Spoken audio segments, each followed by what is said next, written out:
Il y a un jour qui vient où les mots ne seront plus de nuages dans le ciel,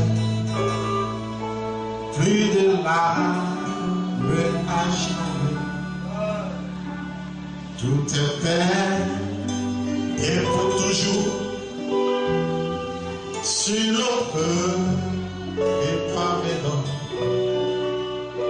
Oh quel jour, combien de jours ce sera.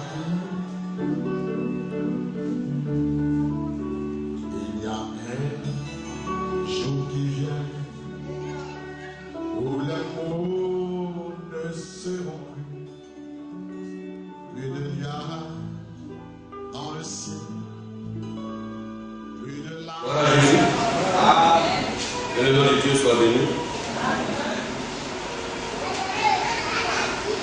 Nous avons ce récit qui dit que par le psalmiste, je suis dans la joie lorsqu'on me dit de venir dans la maison de mon Père.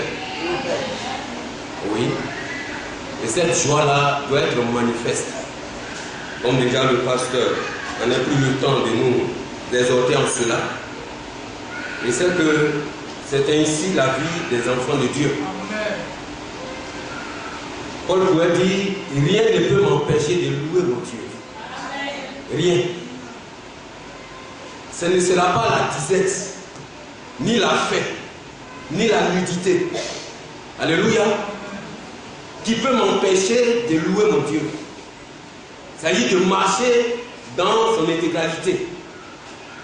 Donc ainsi, en tant que les enfants de Dieu, régénérés par le sang de notre Seigneur Jésus-Christ, nous devons manifester cette vie-là. Amen. Donc c'est ainsi les enfants de Dieu doivent vivre. Nous allons prendre la parole de Dieu et revenir pour terminer aujourd'hui cette prédication que j'ai commencée depuis le 10e mois. Alléluia. Et on avait lu le texte dans 1 Pierre chapitre 4.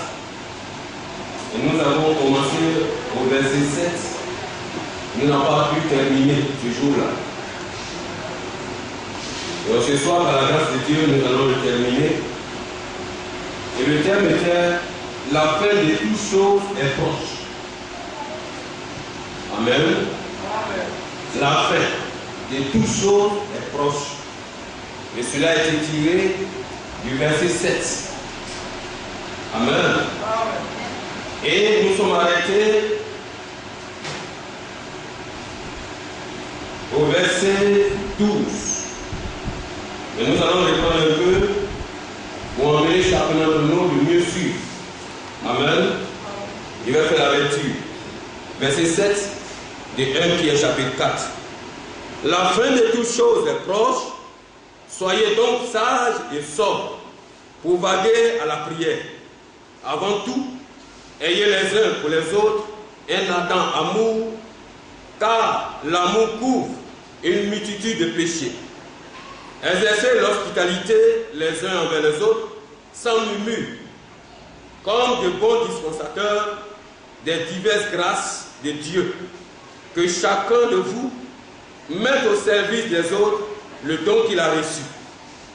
Et si quelqu'un parle, que ce soit comme annonçant les oracles de Dieu. Et si quelqu'un remplit un ministère qu'il le remplisse selon la foi, la force que Dieu communique. Enfin qu'en toutes choses, Dieu soit glorifié par Jésus-Christ, à qui appartiennent la gloire et la puissance au siècle des siècles. Amen.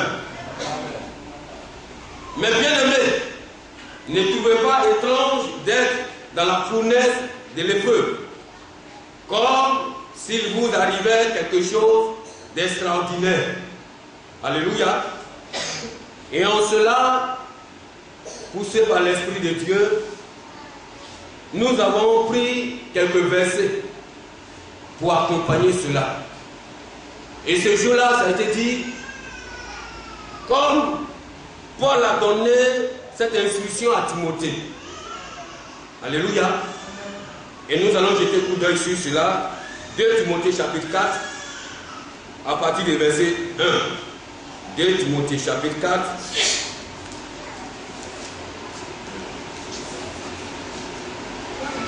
Verset 1. J'ai fait la lecture. Je t'en conjure devant Dieu et devant Jésus-Christ, qui doit juger les vivants et les morts. Et au nom de son avènement et de son royaume, prêche la parole. Insiste en toute occasion, favorable ou non, reprend, censure, exhorte avec une douceur, avec toute douceur et en instruisant. Car il viendra un temps où les hommes ne supporteront pas la saine doctrine, mais ayant la démangeaison d'entendre des choses agréables, ils se donneront une foule de docteurs selon leur propre désir, détourneront l'oreille de la vérité et se tourneront vers les fables. Mais toi, sois sobre en toutes choses, supporte les souffrances, mais l'œuvre d'un évangéliste, fais de l'œuvre d'un évangéliste, remplis bien ton ministère. Alléluia. Et voilà qui appartient à ceux-là à qui Dieu a fait le don, comme le dit dans Ephésiens chapitre 4. Donc Dieu a choisi ces personnes comme une grâce particulière qui lui a été accordée. Sinon, au milieu de vous, il peut choisir. Mais il fait ce qui lui beau semble. Et voilà, il a choisi des hommes en qui il a mis ses dons. Il a emmené des hommes, ceux-là à être apôtres, ceux-là à être prophètes, et ainsi de suite. Mais ils sont habilités à emmener les enfants de Dieu à marcher dans la fidélité de la parole. Alléluia. Et donc, laquelle Paul a été appelé là, rappelé à Timothée, pour dire son utilité, son travail. L'important qu'il doit emmener, c'est de prêcher la parole et d'amener les enfants de Dieu à vivre cette parole-là. C'est là le rôle de chaque serviteur de Dieu. Le rôle de chaque ministre de la parole. Il doit apporter la parole de Dieu dans son intégralité, sans n'y ajouter, sans n'y retrancher, comme l'Apocalypse nous interpelle. Alléluia. Et donc, et la Bible nous dit, Paul insistait pour dire, il faut insister. C'est-à-dire, si une soeur et un frère est dans une situation qui ne n'honore pas le Seigneur, selon la parole des Écritures, c'est cela que Dieu a mandaté en qui il a mis le don, qui doit interpeller ce frère ou la soeur. Donc, si tu es un enfant de Dieu, si souvent par la parole, par l'exhortation, tu es interpellé, c'est pour ton bien-être spirituel. C'est pour qu'un jour tu sois dans la joie. Alléluia. Ce n'est pas mauvais qu'on arrive à t'interpeller à chaque moment. Or, le Seigneur dit, il châtie celui qu'il aime. Alléluia. Donc, les serviteurs de Dieu, les ministres de la parole qui sont en bas de vous, veulent votre bien. Et donc, laquelle le Seigneur les a mis là.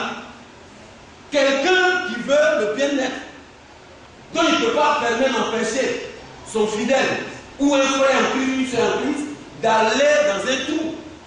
Alléluia. Donc, ce jour-là, j'ai pris un exemple. En te voyant, en s'approchant dans un trou, mais à une distance entre toi et moi, si j'écris, tu seras effrayé et tu vas tomber dans le trou. Donc, je cherche mes moyens pour te sauver de là. Et à ma grande surprise, à côté de moi se trouve un bas de fer que je peux m'en servir pour t'empêcher à tomber dans le trou. Mais toutefois, en utilisant ce bas de fer, peut te blesser. Alléluia. Mais néanmoins, en l'utilisant, je te fais échapper de la mort. Donc, tu seras contre moi parce que je t'ai fait échapper de la mort. Mais tu es blessé quand même par ce bas de fer. Tu vas me dire, ou mais tu vas te prendre en moi. Alléluia. Vous voyez un peu. Donc, ceux même qui ces personnes-là, souvent il y a des réactions. Comme Jésus-Christ a dit à Pierre, arrière de moi Satan.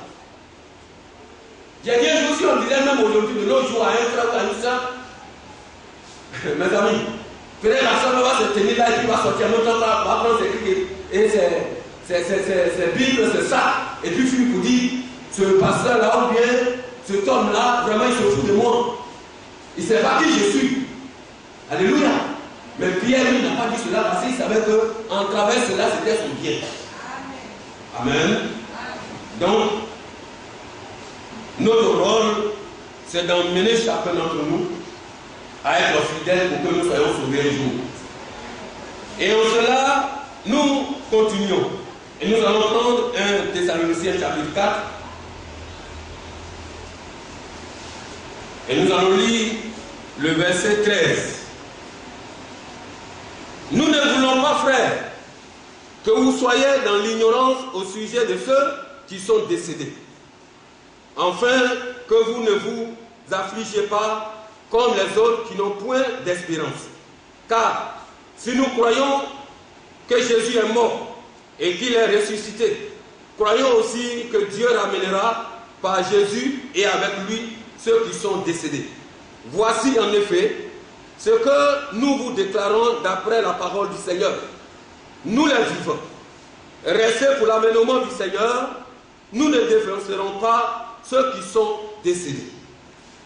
Alléluia. Dans ce texte, Paul arrive à interpeller chacun d'entre nous pour ne pas s'attrister souvent au cours du décès d'un frère ou d'une sœur. Mais sachant qu'en demeurant dans la foi, un jour ce frère va te ressusciter. Alléluia. Mais ce qui est important pour nous, et ce qui serait bien pour nous, Paul disait ici, mais nous les vivants.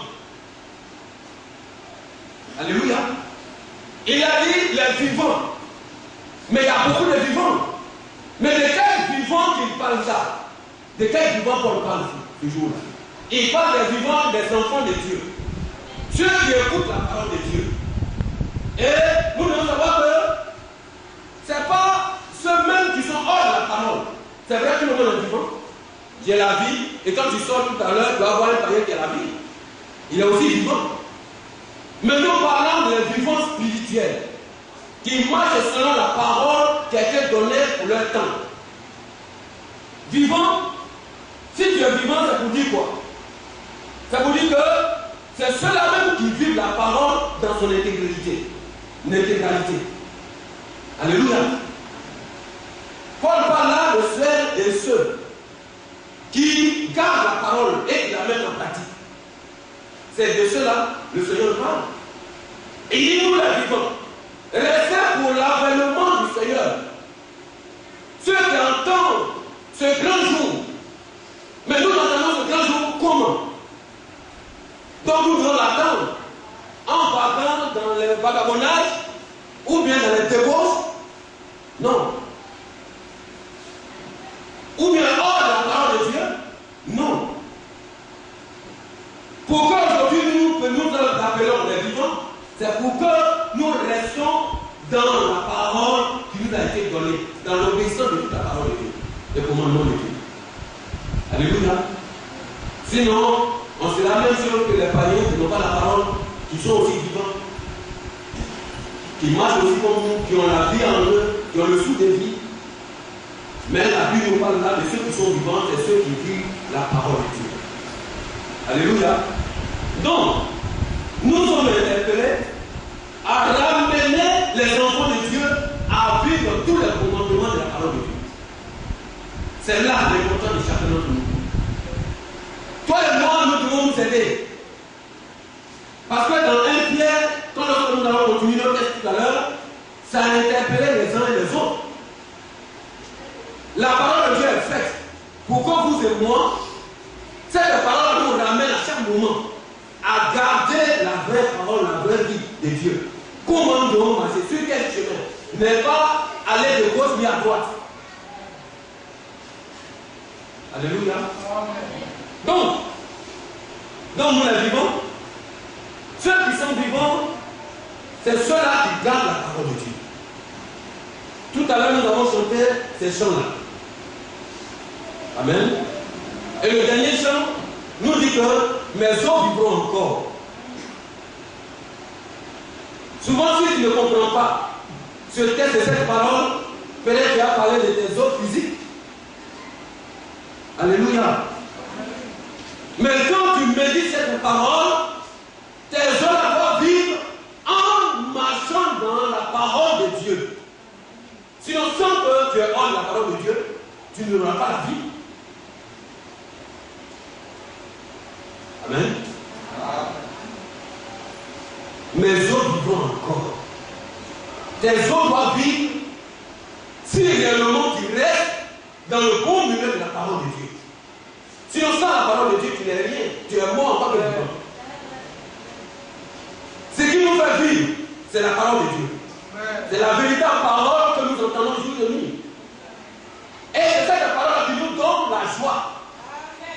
J'aimerais que, ça dit quoi? J'aimerais que Jésus habite dans mon cœur. Mais Jésus habite dans mon cœur par quoi? Pas par sa présence physique, par son esprit en travers de sa parole que tu écoutes et que tu médites tous les jours.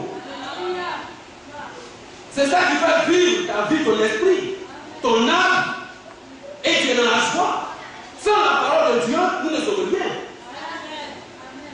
Mais c'est cette parole que nous écoutons. Et cette parole interpelle à laver ta robe, à voir un peu ta vie, de faire un peu les rétros de ta marche spirituelle. Vous voyez? Or, le Seigneur prend toujours les trucs naturels pour nous enseigner. Ça, c'est vrai. Vous voyez un peu? Comme je l'ai dit autrefois, j'ai dit, pour qu'une femme arrive à faire un bon plat à son mari, pour ne pas que ses dents arrivent à poigner les cailloux ou les débris de ce qui n'a pas été quitté dans le riz, ou bien souvent même il y a des femmes qui pillent le foutou, et puis vous voyez, il y a des gros crêpes qui sont dans le foutou. Mais la femme, une bonne femme, qui veut que son mari mange très bien, arrive à prendre soin, à bien préparer le foutou, ou bien le riz. Alléluia. Quand tu cuis le riz, tu prends soin. De sorte que même tu remets, tu révises, tu arrives à vanner même.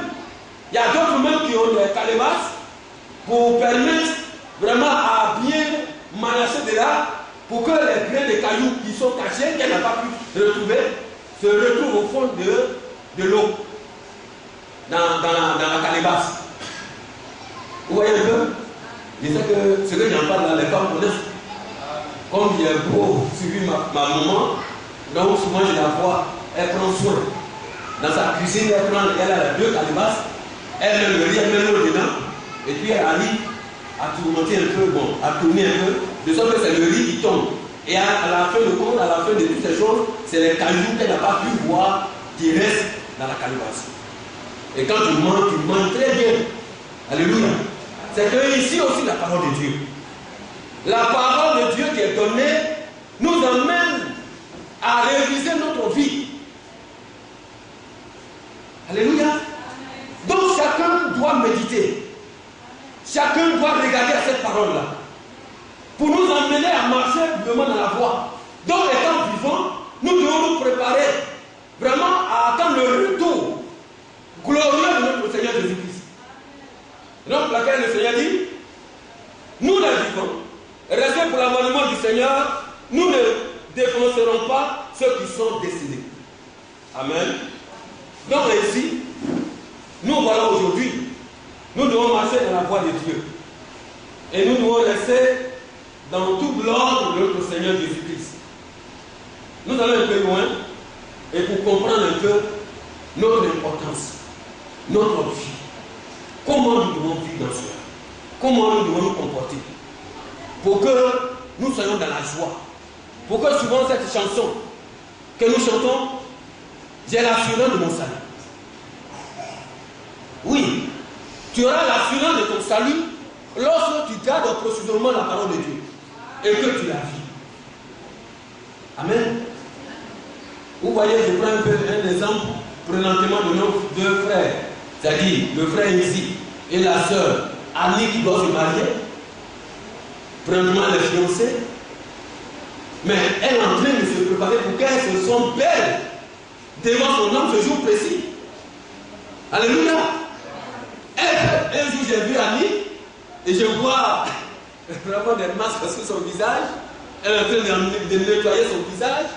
Alléluia. Pour enlever ces petites taches qui peuvent un peu troubler. Lorsque son homme, notre frère ici, va la voir, et il va se poser la question, mais cette tache noire là où c'est quitté? Pour ne pas que cela se trouve, elle a oublié de se faire des soins. Mais nous aussi, en tant que les enfants de Dieu, on fait quoi? Toi, quel soin que tu es en train d'emmener vers toi pour que le Seigneur arrive ce jour-là et te trouve encore bien prêt ou prête? Qu'est-ce que tu fais? Alléluia. Nos gommages, nos masques sont tirés de la parole de Dieu. C'est en travers de ces paroles que tu te regardes. Et lorsque la parole sort et que tu la reçois d'un cœur disposé, parce qu'il y a d'autres qui reçoivent la parole, bon, peut-être qu'ils ont d'autres esprits ailleurs, peut-être la journée a été dure pour eux, au lieu d'oublier cela, de mettre cela au devant du pied de la grâce de Dieu, ils se rappellent de ça à chaque moment, étant dans la maison de Dieu.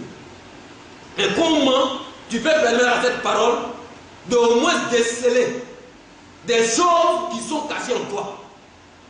Or, si tu mets l'obstacle, quand tu sors, tu vas sortir vite. Et tu vas te dire que non, moi je n'ai rien entendu.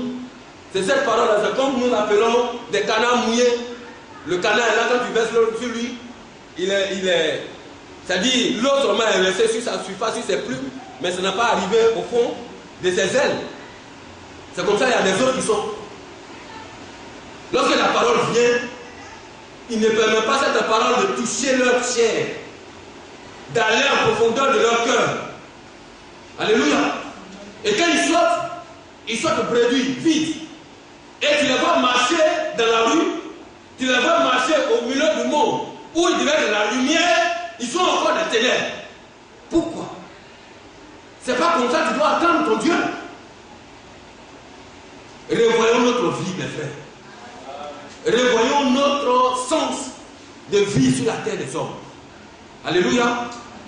Et cela, nous serons vraiment dans la joie. Ainsi, nous allons prendre Éphésiens, chapitre 4. Alléluia. Éphésiens, chapitre 4.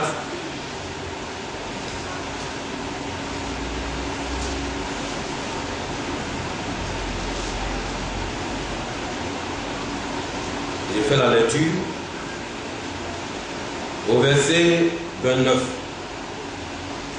Amen. Éphésiens chapitre 4, verset 29. Il dit qu'il ne sorte de votre bouche aucune parole mauvaise, mais s'il a lieu, quelques bonnes paroles qui servent à l'éducation et communiquent une grâce à ceux qui l'entendent. Amen. Voilà ce que le Seigneur nous dit. Étant les vivants, nous ne devons plus communiquer la vie des morts. Un vivant, c'est lui qui dégage la vie en lui. Lorsque tu t'approches de lui, c'est la joie. Lorsque tu es aux côtés de lui, tu es vraiment dans la joie. Tu ne peux pas t'en séparer de lui. C'est ce que nous devons être. C'est dans ça que le Seigneur nous interpelle. Alléluia. Parce qu'il dit, quand nous revenons dans nos textes, et que nous prenons le verset 11, de 1 Pierre chapitre 4, à partir du verset 11, si quelqu'un parle, que ce soit comme en annonçant les oracles de Dieu. Et si quelqu'un remplit un mystère, qu'il le remplisse selon la force que Dieu communique. Enfin, dans toutes choses, Dieu soit glorifié par Jésus-Christ, à qui appartient la gloire et la puissance au ciel des siècles. Amen. Alléluia. Donc la Bible nous dit, dans Éphésiens 29, comme nous l'avons lu tout à l'heure, il dit donc qu'il ne sorte de votre bouche aucune parole mauvaise. Alléluia. Vous voyez, quelque chose qui est mort dégage une mauvaise odeur. Si vraiment une souris est morte dans la maison, et peut-être qu'elle est cachée quelque part, mais pour savoir cela, c'est par son odeur de pourriture qu'elle dégage. Et tu ne peux même pas dormir la nuit. Il faut tout faire pour enlever ce cadavre de souris avant que tu puisses bien dormir. Alléluia. Donc nous aussi, en tant que les enfants de Dieu, nous qui sommes les vivants de ce jour, qui entendons l'avènement de notre Seigneur Jésus-Christ, nous devons dégager une odeur de vie. De sorte que la Bible dit quoi? Qu'il ne sorte de mauvaises paroles de notre bouche. Si mon frère s'approche de moi, si ma soeur s'approche de moi, puis entendre des oracles dignes de Dieu. Alléluia. On ne doit plus entendre de notre sujet à notre sujet, peut-être telle soeur a dit cela aujourd'hui, et qui a indiqué notre soeur, ou bien qui a vraiment n'a pas permis à la soeur ou au frère de passer cette journée dans la joie. Mes frères, évitons cela. Ce n'est plus notre rôle. Nous les vivants, nous sommes en la fait. Vous voyez un peu? Ce n'est pas dans le temps où Paul parlait là, mais de notre temps aujourd'hui. Là, dans l'âge dans lequel nous nous trouvons, nous sommes plus proches.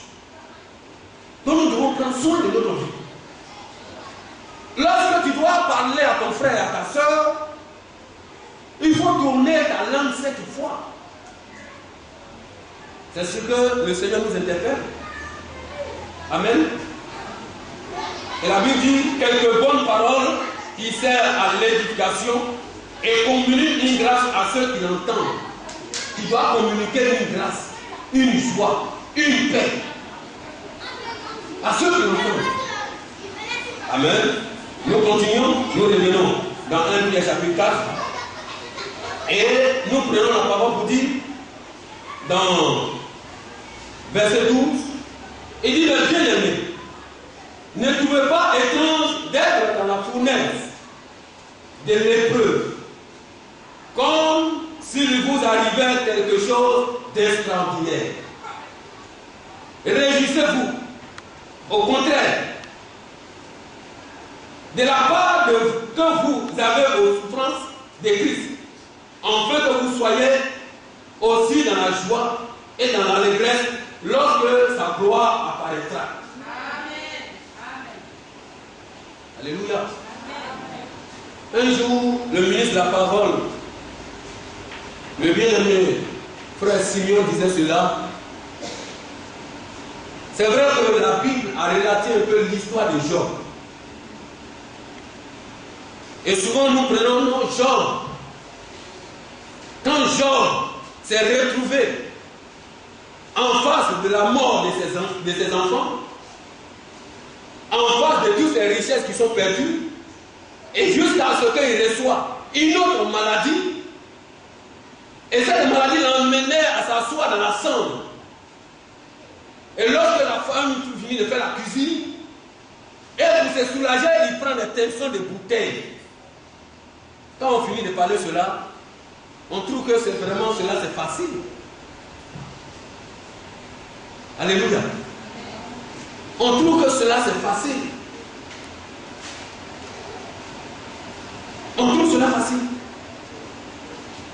Mais quand nous venons à voir même de sorte que d'une petite épreuve, l'épreuve un peu, pour dire aujourd'hui peut-être qu'on va manger, ou bien tu es arrivé devant la porte d'une société, et qu'ils ont pris les païens, et puis ils n'ont pas pris, tu commences à dire, où est mon Dieu?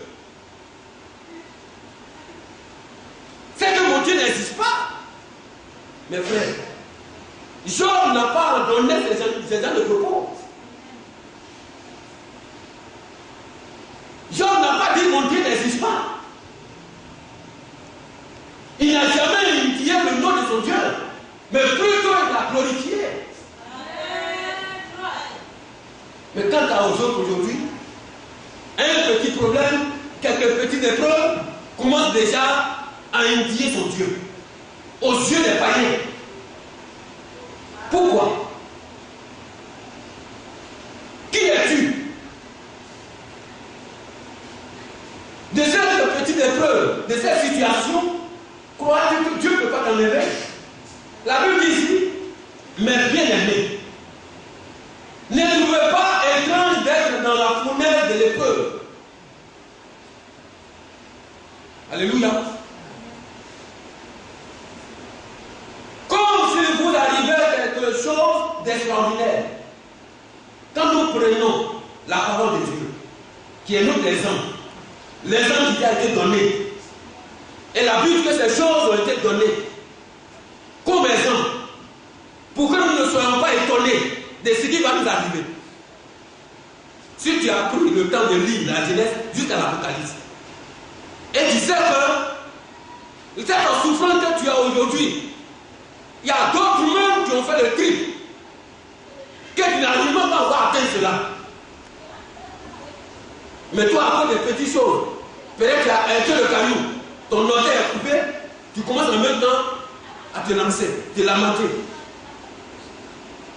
Alléluia. Mes frères, cessons cela. Comment les païens doivent glorifier le nom de Dieu? Comment? Ceux-mêmes qui ne connaissent pas Dieu, ceux-mêmes qui te regardent, pour qu'à travers toi, ils voient la grandeur de Dieu, c'est toi encore qui es en train de rabaisser Dieu. Et après toi, ils s'en vont derrière toi là-bas et puis ils se moquent de toi. Eh, mais c'est la même qui dit matin, midi, soir. Ou c'est la même matin, midi, soir qui dit Dieu, Dieu, Dieu. Mais vraiment, voilà ce qui sortit aujourd'hui de sa bouche. Et aujourd'hui, elle connaît qu'il n'y a pas Dieu. Non, nous allons faire quoi? Alléluia. Notre Seigneur nous dit, c'est à cause de votre comportement que mon nom est bafoué. Cessons de bafouer le nom de Dieu par nos comportements. Faisons attention souvent de ce qui sort de nos bouches. Alléluia.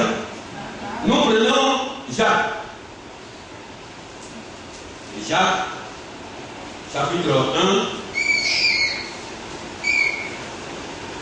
1. Et nous allons lire un peu ce texte. Et ce que un Pierre vient de nous dire tout à l'heure. Il dit, ma frère, regardez comme un sujet de joie complète des diverses épreuves auxquelles vous pouvez être exposés. Sachant que l'épreuve de votre foi produit la patience. Alléluia. Quand l'épreuve vient, ce qui soutient l'épreuve, qui amortit l'épreuve, c'est la foi. La foi vient de ce qu'on entend, et de ce qu'on entend vient de la parole de Dieu. L'épreuve vient, ayant la foi en toi, qui est enracinée dans la parole, dans la révélation du Seigneur, arrive à amoindrir l'épreuve, à amortir l'épreuve. Parce que tu sais que l'épreuve qui vient vers toi, Dieu est seul capable de t'en délivrer. Quand tu regardes la Bible, ceux qui en ont prévu par les épreuves, Dieu ne les a pas laissés. Donc cela doit être une joie pour toi. Quand tu es dans des épreuves, quand tu regardes la Bible et les histoires qui ont été passées, tu te retrouves en même temps pour dire, si Dieu n'a pas pu laisser ces personnes, c'est vrai qu'ils m'ont démontré, dans lesquelles ils ont vécu les épreuves. Job en a vécu les épreuves. Dieu n'a pas abandonné, Dieu ne m'abandonnera pas aussi. Donc, la Bible dit, la patience maintenant va venir. Parce que Job a été patient. Abraham a été patient. Et comme on cite encore, on ne va pas finir d'en citer. Quand nous prenons le prophète de notre âge, quand vous prenez sa biographie, mais cette vie-là, vous croyez que c'est facile? Donc tu n'as pas demandé les renseignements et puis tu es venu dans la maison de Dieu.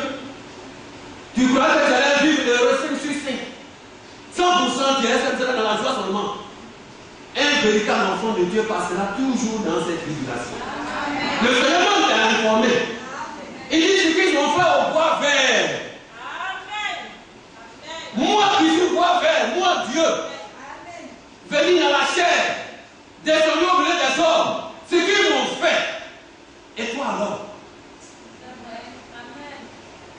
Et en cela, si ça t'arrive, ça arrive à Pierre, ça arrive à Paul, Étienne. Alléluia. Et aujourd'hui, ça t'arrive, peut-être dans ton service, à cause du nom du Seigneur Jésus-Christ, tu es insulté. J'en ai vécu cela une année, des années qui ont passé à Yopougon. On travaillait comme des chanteurs, je danse, je chante dans le travail. Il y a un là qui dit, mais vraiment, lui, il est qui? Et même quand il me donne, il dit, non, toi, viens ici. Va ramasser tel 10 brouettes de sable. Mais en poussant la brouette, je chante. Alléluia. Il dit, c'est pas encore que cela, je vais fermer ma bouche. Les 10 brouettes de sable vont pas m'enlever quelque chose. Pour lui, c'est pas qu'est-ce qu'il va te donner qui va m'empêcher de louer mon Dieu. Alléluia. C'est ce qu'aujourd'hui nous devons être. Ces choses ne peuvent pas nous empêcher d'être utiles pour notre Dieu. Alléluia. Donc nous continuons, nous allons sauter un peu. Et nous allons voir à partir du verset 13. Toujours Jacques chapitre 1. Alléluia. Que personne, lorsqu'il est tenté, ne dise, c'est Dieu qui me tente. Car Dieu ne peut être tenté par le mal, et il ne tente lui-même personne. Mais chacun est tenté quand il est attiré et amorcé par sa propre convoitise. Alléluia. Voilà ce que le Seigneur nous dit. Mes frères, veillons sur notre vie pour que nous sachions comment nous devons marcher autrefois avec le Seigneur, pour ne pas accuser de tort à travers notre Dieu. Et nous continuons. Donc cela, étant les enfants de Dieu, nous devons marcher toujours dans la foi qui nous a été donnée par le Seigneur, tracée selon par sa parole. C'est ainsi les enfants de Dieu doivent vivre. Et donc laquelle le Seigneur nous interpelle de nous emmener à enlever les païens dans la queue du lion et les introduire dans la maison de Dieu.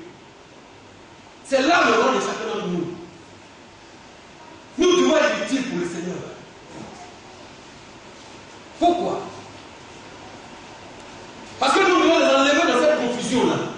Nous qui sommes quittés dans la confusion, notre vie doit encourager cela même que nous emmenons.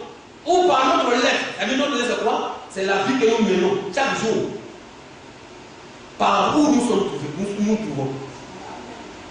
La Bible dit que nous sommes la lettre lue. Là où tu te trouves, les gens te regardent. Par tes comportements, par ta vie, ils sont en train de voir. Est-ce que tu vis selon le Jésus-Christ, selon le nom que tu portes, ou bien tu vis le contraire? C'est par là, souvent Jésus. C'est par là qu'ils voient que si Jésus vit ou il ne vit pas. Alléluia. Donc alors, c'est nous, par nos comportements comme Corinthiens nous le dit, nous devons faire sortir ces personnes de là. Corinthiens 2, chapitre 6, verset 14. Vous pouvez noter, c'est qu'on le lit. Et il arrive toujours à comprendre la parole de Dieu en cela. C'est notre rôle. 2 Corinthiens chapitre 6, à partir du verset 14.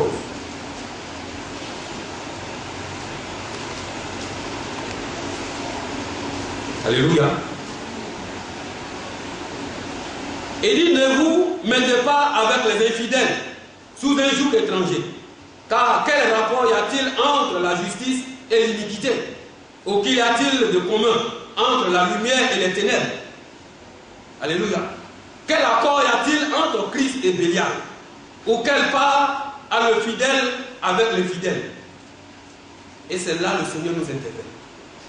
Il dit donc, par nos comportements, nous pouvons vraiment manifester cette parole-là qui est écrite à partir du verset 17. C'est pourquoi sortez du milieu d'eux.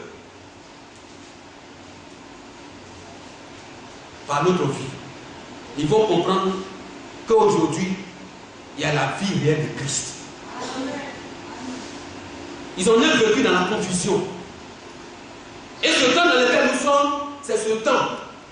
Par nos comportements, nous devons interpeller les uns les autres à sortir de la confusion à venir pratiquer le vrai baptême et non le baptême trinitaire et non rester dans la confusion, dans la cacophonie des faux prophètes qui dit aujourd'hui, comme nous regardons plusieurs fois, quand nous regardons sur les antennes, vous voyez, un jour je pourrais échanger avec quelqu'un. Il dit, mais quand nous prenons les gens aujourd'hui, les hommes de Dieu, quand tu vois, je suis apôtre, demain il est apôtre, il est devenu évangile international, demain il devient prophète international, demain même présentement de nos jours, ce qui est en train encore de sillonner dans le monde entier, c'est Bishop. Il dit, prends Éphésiens. Il a pris Éphésiens. Il a lu. Il a relu. Troisième fois, il a dit, mais pourquoi on ne vit pas ça? Il y a un an aujourd'hui qui vit ça. Il y a un an aujourd'hui qui vit ça. Et ce que j'essaie de Bishop, je laisse en anglais. Mais quand nous regardons de la parole de Dieu, Bishop peut-être c'est évêque. Mais quand tu regardes, ils ont mis évêque dedans, il dit non. Il dit on va où? Et la Bible dit que ces enfants vont retourner à leur mère. Quand ils voient aujourd'hui leur mère, leur père, en train de vivre dans l'évêque, donc aussi ils veulent avoir l'évêque. Vous croyez que l'évêque est le grand titre du service ministériel de notre Seigneur? Non. Ce que tu as lu là, ce que la Bible a dit là, tu as compris? Il dit oui. Il dit voilà. Il y en a aujourd'hui. La parole qui se vit. Peut-être quand il dit je t'invite, tu as dit j'ai en train de faire publicité, mais il va le faire. Je t'invite. Viens écouter la parole de Dieu. Et toi-même tu vas voir. Et si tu n'anticipes pas ton cœur, tu vas avoir cette délivrance. Et tu seras libéré de ce monde-là. C'est nous, vous et moi, qui devons le faire, les frères. Par notre vie. Alléluia. Par notre vie. Nous allons lire ce dernier passage.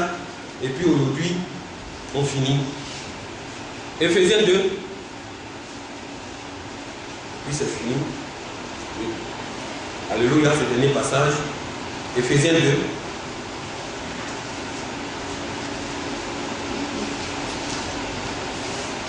Je vais terminer par là.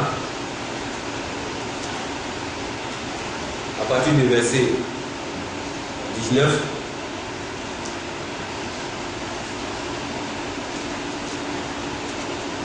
Amen. Ainsi donc, vous n'êtes plus des étrangers, ni des gens du dehors, mais vous êtes des concitoyens des saints, gens de la maison de Dieu. Amen. Qui se retrouvent dans ce texte-là. Paul dit, nous ne sommes plus des étrangers. Amen. Nous sommes des concitoyens de la maison de Dieu. Des saints. Donc ce que les saints doivent faire, c'est de vivre la parole de Dieu. Et dit, vous avez été édifiés sur le fondement des apôtres et des prophètes. Jésus-Christ lui-même étant la pierre angulaire. En lui tout l'édifice, bien coordonné, c'est l'heure pour être un temple saint dans le Seigneur. Voilà ce que nous devons être. Vous avez été édifiés, nous sommes édifiés par la parole de Dieu. Sur le fondement des apôtres et des prophètes, Jésus-Christ lui-même étant la pierre angulaire, en lui tout l'édifice, bien coordonné. Vous voyez, je suis là.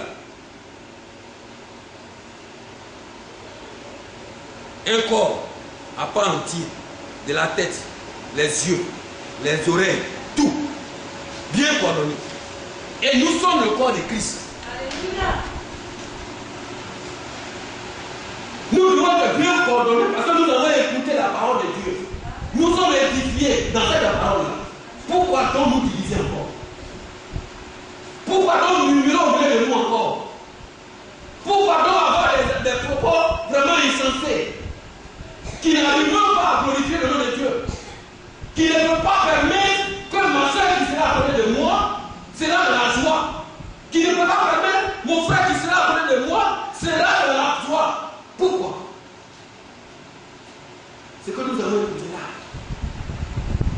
ce que nous devons faire. Le temps avance à grands pas. Alléluia. En lui, vous êtes aussi édifiés pour être une habitation de Dieu en esprit. Que ceux qui ont les oreilles pour entendent ce que l'Esprit dit aux églises. Que le Seigneur vous bénisse.